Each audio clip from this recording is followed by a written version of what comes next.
Welcome बच्चों, I am Om sir, your physics tutor.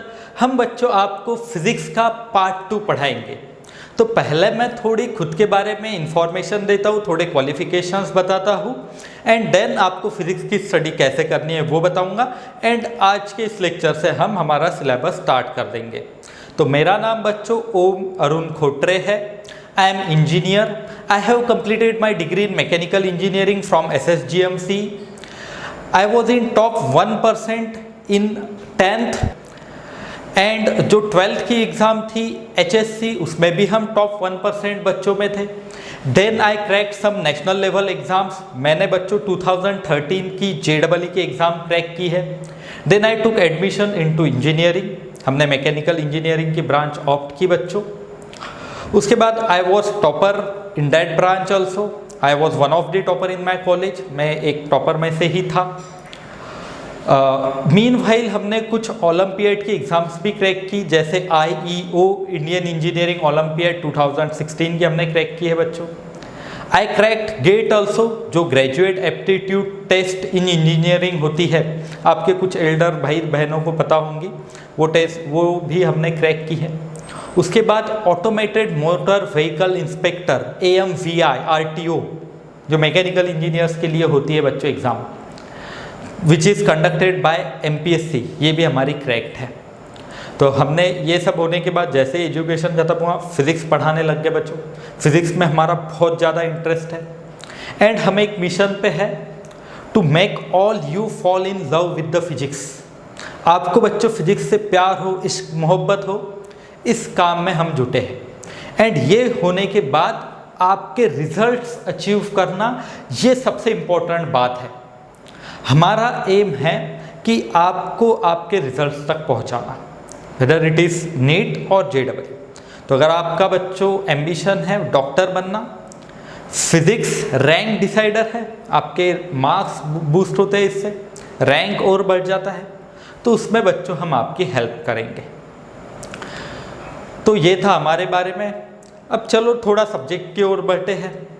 देखो, ये मिशन को हासिल करने के लिए, रिजल्ट्स लाने के लिए, फिज़िक्स को आसान बनाने के लिए दोनों को मेहनत करनी है। हमें भी मेहनत करनी है, साथ में आपको भी मेहनत करनी है। तो आपको क्या क्या करना होगा, देखो सबसे पहले फिज़िक्स क्या होता है, it is study of nature. हम बच्चों नेचर की स्टडी फिज़िक्स में करते हैं। जो भी फिनोमिना हमें, फिजिकल फिनोमिना आजू बाजू में दिखती है, उन्हें हम थोड़े थ्योरी के कॉन्सेप्ट्स में लिखते हैं, कुछ इक्वेशंस को डिराइव करते हैं, जो साइंटिस्ट ने लॉज दिए हैं, कुछ रिलेशंस दिए हैं, उनका इस्तेमाल हम करते हैं एंड कुछ और प्रॉब्लम्स का सॉल्यूशन ढूंढते हैं। तो ये हम फिज़िक्स में करते हैं। तो आपको इसकी स्टडी कैसे करना है बच्चों, सबसे पहला काम होगा आपका कि आपको एक रजिस्टर, एक नोट्स फिजिक्स के लिए बनानी है, जिसमें आपको मैं जितना भी पढ़ाऊँगा उतना अच्छे से लिखना है। साथ में ही आपको एक रफ कॉपी भी मेंटेन करनी है, जिसमें आप फॉर्मूला लिखते जाओगे। देखो, हर एक बच्चे की लेवल अलग अलग है। कुछ बच्चे एक ही इसमें पूरा याद कर लेते, ज्याला आपण एक पाठी म्हणतो की काही मुलं एका वाचण्यातच पूर्ण लक्षात घेऊन घेतात, बट कुछ बच्चों का ऐसे होता है कि उनको थोड़ी दिक्कत जाती है याद रखने में। तो डैट्स वाई ये जो फॉर्मूलेज हम फिजिक्स में पढ़ेंगे उन्हें आपको बहुत बार लिख के देखना होगा, depending on your level. But अगर मैं एवरेज कहूँ तो एटलीस्ट वन फार्मूला को आपको 20 to 30 टाइम्स लिखना है, चाहे किसी भी लेवल का बच्चा हो। अगर वो थोड़ा मिस याद रखने में किसी बच्चे को दिक्कत जाती है तो उसने ज़्यादा बार लिखना, जब तक याद नहीं होता, ठीक है। अगर आप क्लास में हो तो मैं खुद होके बच्चों इंटरेक्ट करता हूँ, पूछता हूँ बच्चों को क्वेश्चंस याद है या नहीं। बट जब तक अब ये वीडियोस लेक्चर चल रहे हैं आपके लॉकडाउन तक, तब तक आपको खुद को ही ये करना होगा। लगे तो जैसे ही आप इंस्टीट्यूट में आते हो हम आपका फॉलोअप लेंगे कि आपने अब तक हमने जितना बताया उतने में से क्या क्या किया है, ठीक है। अब देखो, आपने नोट्स बना ली, आपको सबसे पहले क्या करना है, हम जो पढ़ाएंगे उसे देखना है अच्छे से, ठीक है। देखते देखते ही साइमल्टेनियसली आपको समझना भी है हम जो पढ़ा रहे हैं वो। एंड मैं आपको बच्चों बेसिक लेवल से धीरे धीरे एडवांस लेवल तक लेके जाऊंगा। सो कोई बच्चे को टेंशन नहीं। अगर आपको ऐसे लगता है कि ये डिफ़िकल्ट है तो मैं बेसिक से बता रहा, उस बच्चे को भी याद में समझ आएगा। जो हायर लेवल के उनके लिए तो मैं और क्वेश्चन टफ लूँगा ही, तो उसकी वजह से सारे बच्चे सेटिस्फाई रहेंगे। तो हमारे वीडियो पहले देखना है, फिर समझना है, उसके बाद आपको नोट्स लिखना है बच्चों, हैंड रिटन होने चाहिए, ये आपको खुद को लिखना है समझ के। उसके बाद ये जो आपने लिखा है बच्चों, राइट किया है, इसे वापस क्या लिखा है आपने वो वापस एक बार आपने पढ़ना, इसे अंडरस्टैंड करना, ठीक है। उसके बाद वापस ये प्रोसेस रिपीट करना।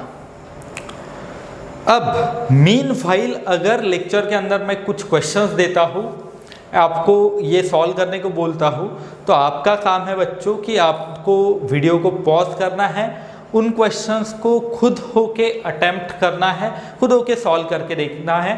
मैं आगे चल के बच्चों और सॉल्व करके दूंगा वो क्वेश्चंस, बट आप फिर बाद में चेक कर सकते हो कि हमने जो पढ़ाया एंड आपने जो सॉल्व किया वो सही है या नहीं, ठीक है।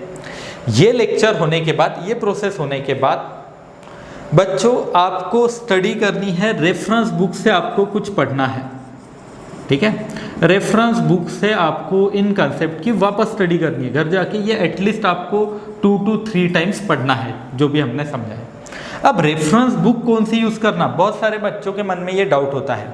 तो बच्चों सबसे पहले तो आपके पास NCERT की किताब होनी चाहिए। क्यों? क्योंकि ये हमारा सिलेबस है नीट के लिए, तो ये किताब तो सबके पास होनी चाहिए। 11th के 2 एंड 12th के 2 ऐसे ये किताब होते हैं बच्चों। उसके बाद महाराष्ट्र स्टेट बोर्ड में जो एडमिशन लेंगे उन बच्चों के पास स्टेट बोर्ड की भी किताब होनी चाहिए। प्लस ये तो हो गया एक बच्चों फॉर सिलेबस, बट आपके बेटर अंडरस्टैंडिंग के लिए हम बच्चों आपको रिकमेंड कर रहे हैं अरिहंत इस पब्लिकेशन की एक किताब नीट के लिए जो आती है। आप नीट के लिए प्रिपेयर कर रहे हो तो नीट के लिए जो बच्चों आती है, by author DC Pandey sir की ये किताब है अरिहंत की। ये 2 वॉल्यूम में आती है बच्चों, ये आपको लेनी है। इफ़ सपोज अभी पॉसिबल नहीं, आपके शहर में अगर लॉकडाउन है तो आप बच्चों जो मैं पढ़ा रहा हूँ वो भी काफ़ी है, बट और ज़्यादा प्रैक्टिस करने के लिए और ज़्यादा कॉन्सेप्ट्स के लिए मैं ये रिकमेंड करता हूँ। इसमें सारे मॉडरेट से लेके टफ लेवल तक के कॉन्सेप्ट्स इसमें कवर होते हैं बच्चों। वैसे तो there are thousands of books, but ये एक बराबर सभी के लेवल के हिसाब से हमने बुक बताई आपको। ये होने के बाद रेफरेंस बुक आपने पढ़ने के बाद अगर समझो अभी नहीं है तो यही नोट्स वापस आप पढ़िए 2-3 बार, नो प्रॉब्लम। मैं भी लगभग बहुत सारी किताब पढ़ के ही आपको सारे नोट्स बताता हूँ, ठीक है। ये होने के बाद बच्चों आपको MCQ की प्रैक्टिस करनी है, ठीक है। एंड कितने MCQ सॉल्व करने हैं, स्टार्टिंग में आपकी मात्रा कम हो सकती है, इसकी क्वांटिटी कम होंगी। 10 से स्टार्ट होके धीरे धीरे आपको इसे 100 तक बढ़ाना है पर डे। इतने MCQ सॉल्व होने चाहिए बच्चों। अगर हम नीट जैसे नेशनल लेवल एग्ज़ाम की तैयारी कर रहे हैं तो इट इज़ मस्ट, आपको उतने लेवल तक जाना ही होगा। तो एक दिन में तो होगा नहीं, तो धीरे धीरे हम वहाँ तक पहुँच जाएंगे बच्चों, ठीक है। सो MCQ प्रैक्टिस के लिए बुक कौन सी यूज़ करना, ये किताब में भी बहुत सारे MCQs है बच्चों, वो आप सॉल्व कर सकते हो। साथ में ही आपको प्रीवियस ईयर्स की किताब मिल जाएंगी, 31-32 ईयर्स ये नीट की किताब मिल जाती है बच्चों, जिसमें ऑल प्रीवियस ईयर क्वेश्चंस होते हैं, ठीक है। तो ये भी आप यूज़ कर सकते हो, जिससे कि आपको ये समझ में आए कि हमने जो पढ़ाया है उस लेवल का है जो एग्ज़ाम में आता है, ठीक है, या फिर हम कम हैं, ये सब कुछ आपको समझ में आएगा। एंड आपकी खुद की प्रिपरेशन लेवल भी बच्चों आपको समझ में आती है, ठीक है। तो ये हमने थोड़ा आपको इंट्रोडक्शन बता दिया कैसे स्टडी करनी है।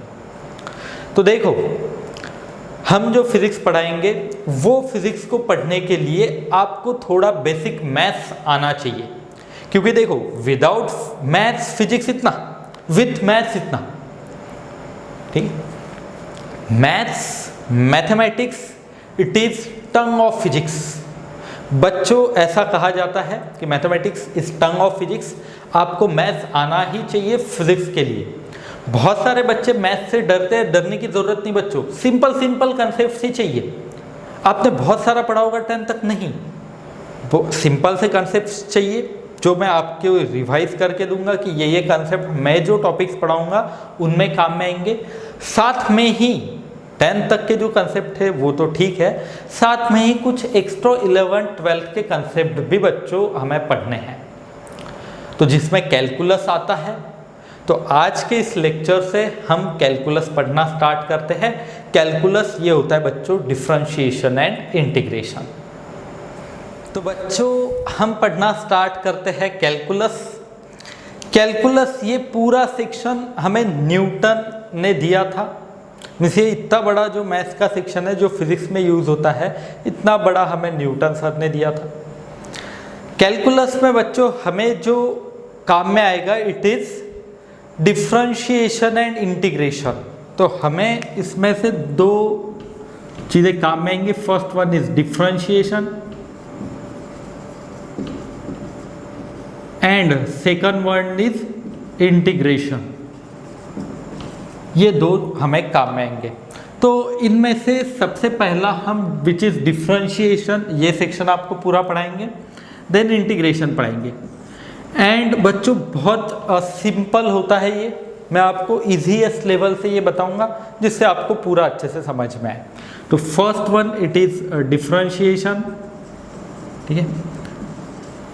अब डिफरेंशिएशन में हम क्या करते हैं, स्टडी ऑफ नेचर ही होता है ये, बट इसमें हम इंक्रीज और डिक्रीज इन क्वांटिटी को चेक करते हैं, ठीक है। जैसे मैं बच्चों आपको एग्जांपल दूं, तो एक अगर कोई टर्म चेंज होती है तो उसके हिसाब से दूसरी कैसे चेंज होगी उसकी स्टडी हम डिफरेंशिएशन में करते हैं। रेट ऑफ चेंज की स्टडी करना मीन्स डिफरेंशिएशन, ठीक है। ये इंक्रीज और डिक्रीज ये चेंज है ना, तो रेट ऑफ चेंज का रेट क्या है इसकी स्टडी करना ही डिफरेंशिएशन। जैसे मैं एग्जांपल दूं, एक आधा प्लांट है, एक आधा पौधा है, अगर उसकी हाइट बच्चों इंक्रीज हो रही है तो it is change, natural phenomenon जिसमें चेंज हो रहा है। तो इस चेंज को हम डिफरेंशिएशन के टर्म्स में लिख सकते हैं कि उसका रेट क्या होगा। तो बच्चों आप समझ सकते हो उसका रेट बहुत ही कम होगा, उसके हाइट बढ़ने का रेट बहुत कम होगा, तो इट इज चेंज। और suppose I am driving a car और मोटर बाइक, अगर मैं बच्चों बाइक और कार ड्राइव कर रहा हूँ तो वेलोसिटी हम चेंज करते हैं एक्सेलरेट करके। तो वो टाइम रेट ऑफ चेंज कैसे होगा, इंस्टेंटेनियस वेलोसिटी, एक्सेलरेशन कैसे होंगी, वो सभी वैल्यूज हम डिफरेंशिएशन का यूज करके सॉल्व कर सकते हैं। देखो पौधा इतना सा था, हाइट इतनी होगी, हम एवरेज बता सकते हैं कि इतने सालों में इतनी हाइट होगी, बट एक आधे समय पे कितनी हाइट बढ़ रही है उसका रेट बताना ये डिफरेंशिएशन का काम है। और हमारी गाड़ी की स्पीड बच्चों 0 थी, 50 हो गई, बट 50 एक झटके में तो नहीं हुई, स्मॉल स्मॉल चेंजेस से ये हुई है, तो उसकी स्टडी करना मीन्स डिफरेंशिएशन। तो एक किसी बच्चों क्वांटिटी में चेंज होगा तो दूसरी क्वांटिटी के ऊपर क्या असर गिरेगा विथ टाइम और विथ सम अदर क्वांटिटीज, यही है डिफरेंशिएशन। अब इसमें सबसे पहले क्वांटिटी क्या होती है, physical quantity is quantity that can be measured, ठीक है, जिसे हम मेजर कर सकते हैं उसे ही बच्चों हम फिजिकल क्वांटिटी कहते हैं। जैसे मैं एग्जांपल दूं बच्चों कि if suppose I am talking about happiness, कि हम ओम सर से पढ़ रहे हैं, खुश हो आप, तो क्या आप कितना खुश हो ये बता सकते हो? नहीं, हम इसे मेजर नहीं कर सकते। That's why it is not quantity. खुशी आपकी, हैप्पीनेस, ये बच्चों क्वांटिटी नहीं है, इट इज़ इमोशन। बट वही मैं अगर बात करूं कि बताओ बच्चों आपका मास कितना है, कोई बच्चा कहेगा मेरा 60 है, कोई 40, 50 ऐसा बताएगा, मीन्स आपका मास आपने मेजर किया बच्चों। तो मास ये क्या हुई, इट इज़ क्वांटिटी। जैसे वेलोसिटी, आप कितनी वेलोसिटी से ट्रैवल कर रहे हो, 50, 40, 100 किलोमीटर पर आवर, तो इट कैन बी मेजर्ड। तो quantity is that thing that can be measured, ठीक है। तो क्वांटिटी को हम मेजर्ड कर सकते हैं बच्चों, मेजर कर सकते हैं, फिजिकल क्वांटिटी कहते हैं इसे। यूनिट डायमेंशंस में भी आपको ये देखने को मिलती है। अब देखो क्वांटिटी कांस्टेंट हो सकती है, ठीक है, तो क्वांटिटी कांस्टेंट है मीन्स चेंज नहीं हो रही है, ठीक है। एग्जाम्पल दूँ अगर, quantity which is not changing, example pi की वैल्यू बच्चों फिक्स है, ये चेंज नहीं हो, ठीक है। पाई रेडियन सब एक नंबर है समझो, या फिर आपकी समझो पाई इतना एंगल है, एंगल एक क्वांटिटी, तो ये बच्चों फिक्स है, एंगल मेजर कर सकते हैं ना, ये फिक्स है पाई रेडियन, ठीक है, ये चेंज नहीं हो रहा। एक आधा समझो इंटीजर है 5, ये कांस्टेंट हो सकता है बच्चों इंटीजर, तो ये कुछ मैंने कांस्टेंट टर्म बता दी। वेरिएबल मीन्स क्वांटिटी जो चेंज हो रही है, and this variables are denoted by x y z p q r, ऐसे कुछ हम डिनोट करते हैं। जैसे आप मान के चलते हो ना, मानो कि ये x है, सपोज आपने पहले किए होंगे ऐसे एग्जांपल 10वीं तक, suppose let age of Ram is x, then उसके फादर का मदर का ऐसे कुछ, तो भी आप क्वेश्चन सॉल्व करते थे, तो उसमें x वेरिएबल था बच्चों, वो कितना भी रह सकता है। जो वर्ड प्रॉब्लम्स रहते हैं ना मैथ्स में, उनमें ही हम ये यूज़ करते हैं। तो ये था बच्चों variable, it is denoted by x y z, और पी क्यू आर एस कोई भी इससे वेरिएबल हम डिनोट कर सकते हैं। वेरिएबल मीन्स क्वांटिटी बच्चों जो चेंज हो रही है, मीन्स गाड़ी की स्पीड में आगे पीछे भगा रहा हो, इट इज़ वेरिएबल। अब सबसे आखिरी में फंक्शन जो है बच्चों, फंक्शन मीन्स बच्चों ये एक ऐसा मैथमेटिकल रिलेशन होता है जो हमें बताता है क्वांटिटी कैसे चेंज हो रही है, या डिपेंडेंसी बताता है। तो इफ सपोज मैं ऐसे लिखता हूँ y is equal to x square, तो y it is function of x, मैं एग्जांपल दे रहा हूँ ये सिर्फ, y it is function of x, तो y बच्चों ये डिपेंडेंट है, इट इज डिपेंडेंट वेरिएबल, ठीक है, क्योंकि ये चेंज होगा एंड इट इज वेरिएबल, ये कोई भी वैल्यू ले सकता है। x इट इज इंडिपेंडेंट, ठीक है, it is independent. For example बच्चों मैं x की वैल्यू अगर 1 रखूँ तो y की वैल्यू कितनी आएगी, 1 स्क्वायर 1, x की वैल्यू मैं 2 रखूँ तो 2 का स्क्वायर 4, y की value 4 I, means y is dependent on x। वैसे ही मैं बच्चों ऐसे भी एक एग्जाम्पल और देता हूँ, y it is sine x, ठीक है, साइन का फंक्शन है, तो x की वैल्यू अगर मैं डिफरेंट पुट करता हूँ तो y की वैल्यू भी हमें अलग अलग मिलेगी बच्चों, याद रहेगा ये। तो ये मैंने कुछ बेसिक टर्म्स बताई। अब जो डिफरेंशिएशन होता है ये पूरा इन वेरिएबल्स के ऊपर काम करता है कि कौन से वेरिएबल का हम डेरिवेटिव ले रहे हैं। डिफरेंशिएशन का मतलब ही डेरिवेटिव निकालना। तो ये बच्चों मैंने थोड़ा बेसिक समझाया आपको। ये कांस्टेंट वेरिएबल्स के वक्त मैंने कुछ आपको ओरली भी बताया, आप उसे भी लिख सकते हो साथ में। इफ़ सपोज आपको बच्चों कुछ मिस हो रहा है आपसे, तो आप वापस पीछे जाके वापस एक बार सुन सकते हो, अगर आपका उतना लिखना नहीं होगा। ठीक है बच्चों, तो पॉज करके इसे लिख लीजिए अच्छे से, मैं और आगे कंसेप्ट्स आपको समझाता हूँ।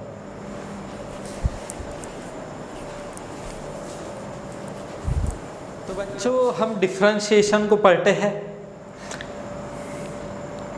तो बच्चों हमने थोड़े बेसिक टर्म्स आपको बताई, डिफरेंशिएशन की ओर बढ़ते हैं। सपोज अभी हम ऐसा लिखते हैं कि y it is function of x।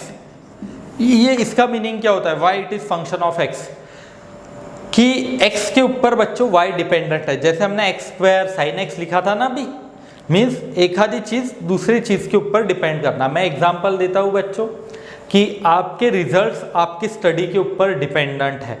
Your results are function of your study. समझने के लिए सिर्फ एग्जांपल बता रहा हूँ मैं। तो स्टडी आप ज़्यादा करोगे, रिजल्ट्स में ज़्यादा चेंज आएगा, ज़्यादा इंक्रीमेंट आएगा। कम स्टडी करोगे, रिजल्ट में कम चेंज आएगा। तो वैसे ही y it is function of x, y ये एक x का फंक्शन है। अब हर एक बच्चे का फंक्शन अलग अलग रह सकता। कोई बच्चे यहाँ पे कम चेंज करके भी मीन्स कम स्टडी में, मीन्स स्टडी में जो चेंज है, जो बच्चों ने स्टडी बढ़ाई वो कम बढ़ाई बट रिजल्ट ज़्यादा हासिल हुए।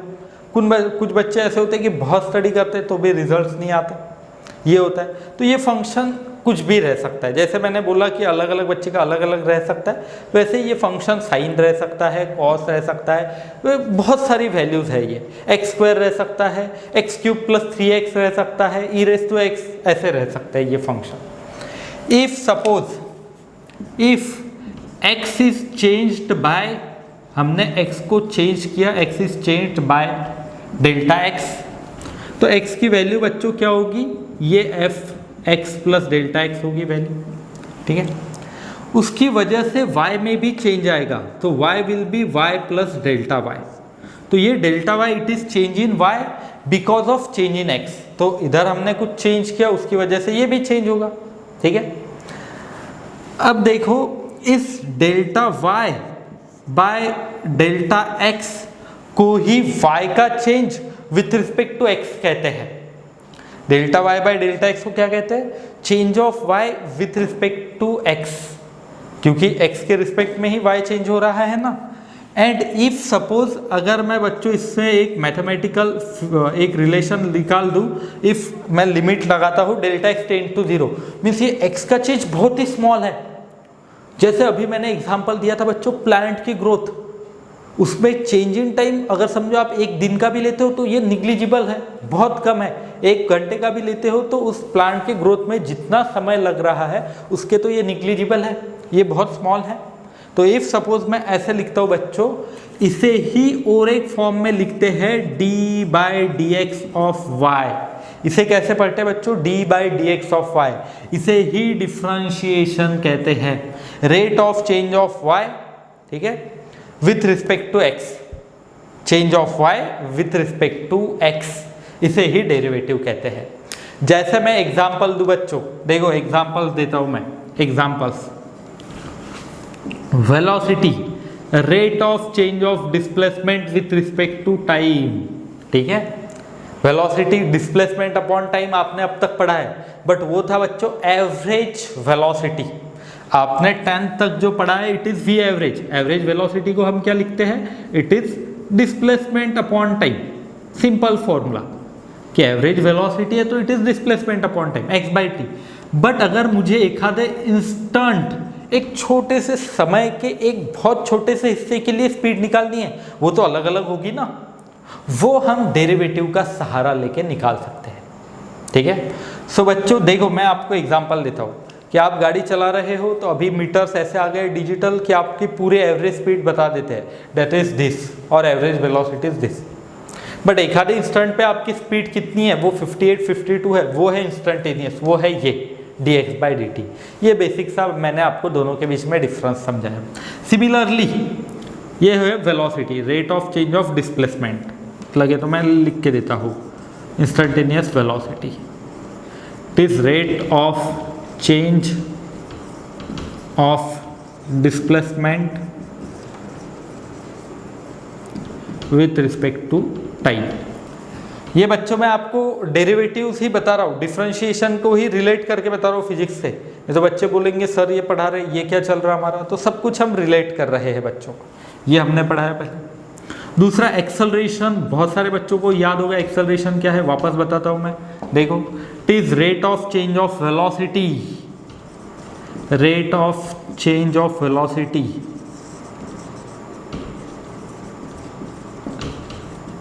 With respect to time. Means बच्चों टाइम के साथ वेलोसिटी कैसे चेंज हो रही है। इफ सपोज टाइम में चेंज बहुत कम है तो वेलोसिटी में चेंज कितना हुआ, ये है बच्चों एक्सेलरेशन। सो एक्सेलरेशन को मैं ऐसा भी लिख सकता हूँ, D by d T of velocity, rate of change of velocity.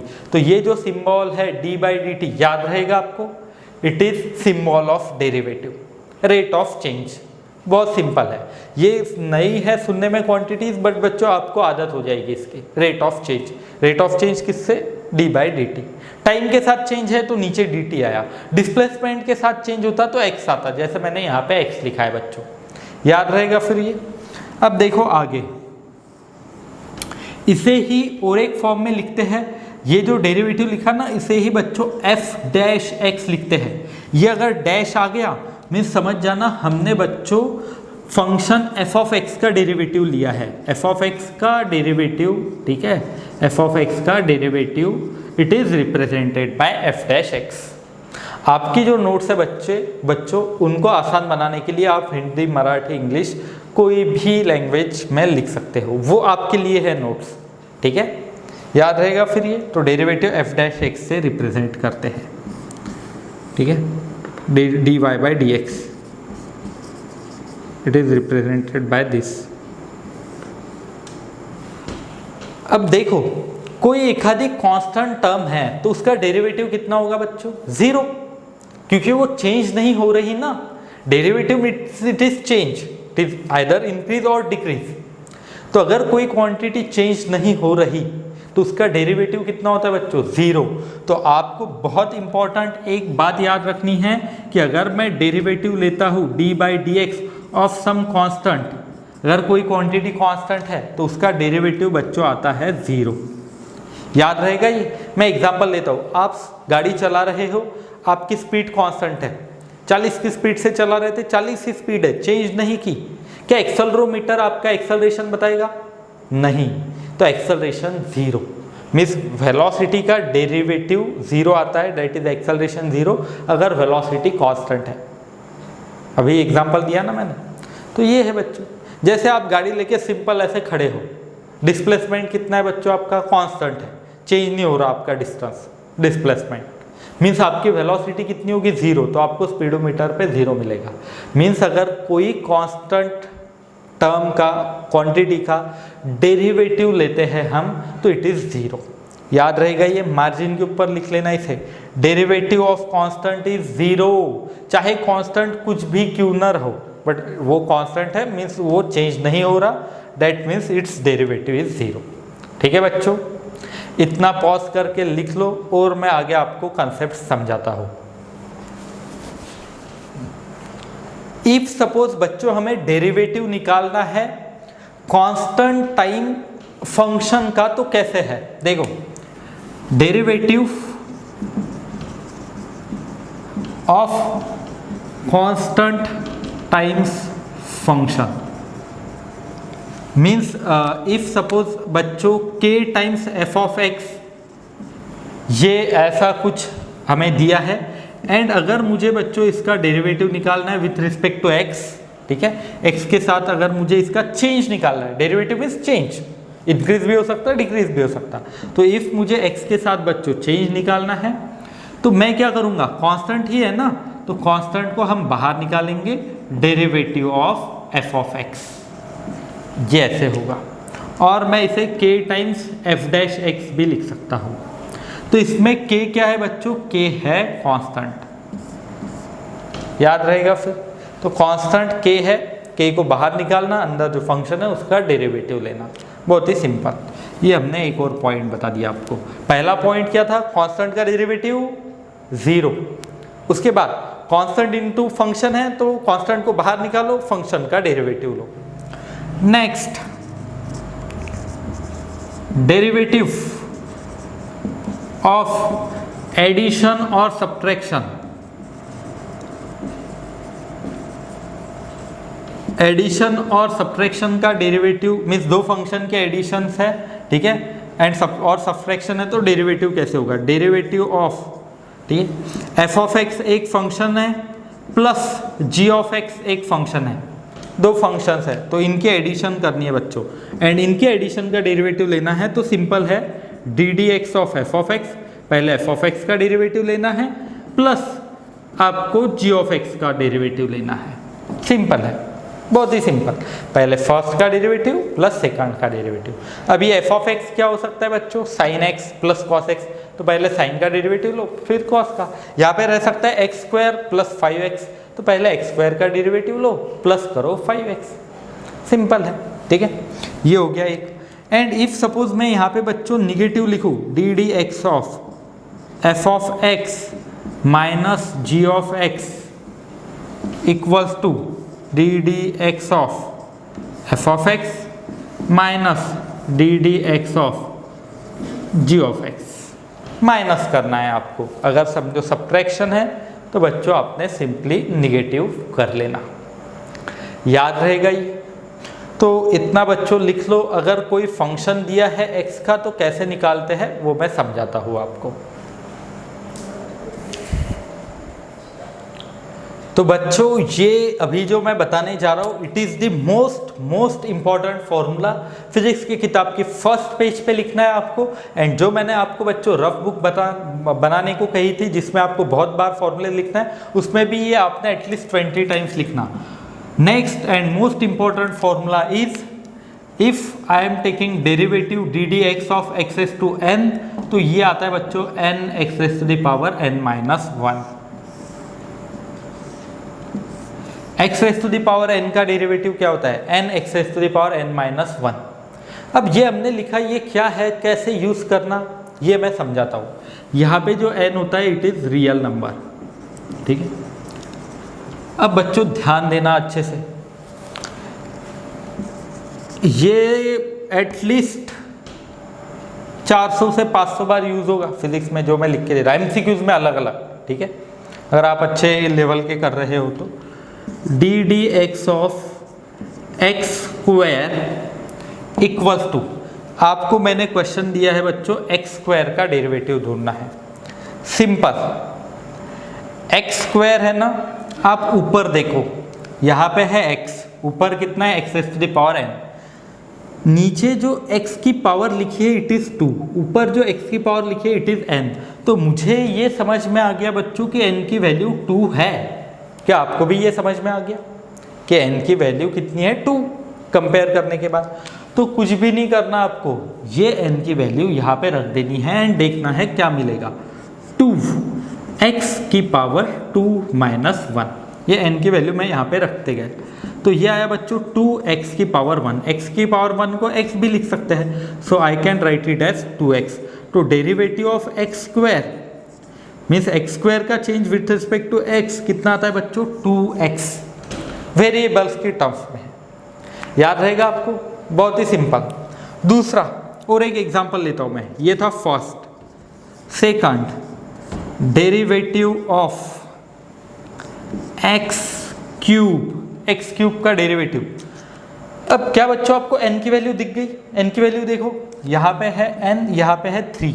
बस राइट हैंड साइड में जो ये फॉर्मूला दिख रहा है इसमें वैल्यूज लिखते जाओ। 3x की power 3 minus 1 means 3x square हो गया आंसर। बहुत सिंपल, मीन्स ये एक फॉर्मूला, बहुत सारे फिजिक्स के क्वेश्चन आसान इजी हो जाएंगे, एक फॉर्मूला अच्छे से याद रख लो। तो अब तक हमने कितनी प्रॉपर्टीज पढ़ाई बच्चों? सबसे पहले कांस्टेंट का डेरिवेटिव 0। दूसरा, अगर something means constant times function है तो कांस्टेंट को बाहर लेना, फंक्शन का डेरिवेटिव लेना। उसके बाद एडिशन है तो जो फंक्शन है उनके एडिशन, सब्ट्रैक्शन है तो जो फंक्शन है उनके सब्ट्रैक्शन। एंड अगर समझो डेरिवेटिव्स हम लेते हैं तो वो बाहर भी मीन्स हम लिख सकते हैं, जो टर्म्स थी ना d d x of f of x plus g of x, तो d d x of f of x plus d d x of g of x ऐसे लिख सकते हैं, ये इसका मीनिंग है। अब नेक्स्ट जो था d d x of derivative of x raise to n equal to n x raise to the power n minus 1, ये इसके एग्जांपल्स दिए, ठीक है। अब देखो बच्चों, अब मैं आपको कुछ होमवर्क दे रहा हूँ, होमवर्क के लिए कुछ क्वेश्चंस दे रहा हूँ, ये आपको सॉल्व करने हैं एंड नेक्स्ट लेक्चर में मैं आपको इन क्वेश्चंस को सॉल्व करके दूंगा। थर्ड, एक्स रेज़ टू 4 का डेरिवेटिव निकालो, एक्स रेज़ टू 5 का, ठीक है, x का निकालो, 1/x का निकाल के बताओ हमें, एंड 1/x स्क्वायर का। उसके बाद ये होने के बाद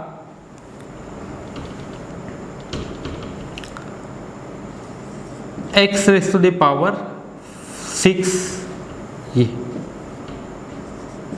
√x एंड 10th 1/√x। तो बच्चों ऐसे कुछ मैंने 3 से लेके 10 तक क्वेश्चन दिए हैं। आपका काम है कि इन क्वेश्चंस को सॉल्व करके देखो। नेक्स्ट लेक्चर में मैं इन्हें डिस्कस करूंगा। इफ़ आपको डिफ़िकल्टी जाती है, आप अब तो वीडियोस है, आप वापस रिवाइंड जा सकते हो, पीछे जा सकते हो, वापस प्ले कर सकते हो, ठीक है बच्चों। ये था आज के लेक्चर के लिए। Have a good day.